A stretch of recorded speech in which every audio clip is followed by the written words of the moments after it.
तर आज विविध ठिकाणी महायुती आणि मवियाच्या सभा पार पडणार आहेत। नरेंद्र मोदी, नितीन गडकरी, श्रीकांत शिंदे, धनंजय मुंडे, राहुल गांधी, मल्लिकार्जुन खरगे, शरद पवार, उद्धव ठाकरे, आदित्य ठाकरे, रोहित पवार, राज ठाकरे, सुषमा अंधारे यांच्या सभांचा धडाका आज आपल्याला राज्यामध्ये पाहायला मिळणार आहे।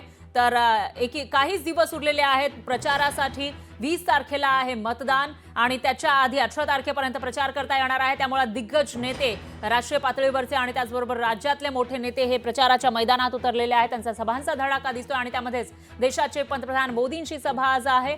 याशिवाय नितीन गडकरी जे केंद्रीय मंत्री आहेत त्यांची सभा होणार आहे। श्रीकांत शिंदे खासदार त्यांची सभा आहे। तर धनंजय मुंडे ही मैदानात उतरलेत। उद्धव ठाकरेंच्याही सभांचा धडाका पाहायला मिळेल। शरद पवार ही मैदानात उतरल्याचं पाहायला मिळतंय। मल्लिकार्जुन खरगे काँग्रेसचे राष्ट्रीय अध्यक्ष हेही महाराष्ट्रामध्ये आता ठाण मांडून बसल्याचं दिसतंय। राहुल गांधींच्याही सभा आज होणार आहे। आदित्य ठाकरेंच्या सभा असतील। रोहित पवार, राज ठाकरे, सुषमा अंधारे यांच्याही सभांचा धडाका आज आपल्याला पाहायला मिळेल।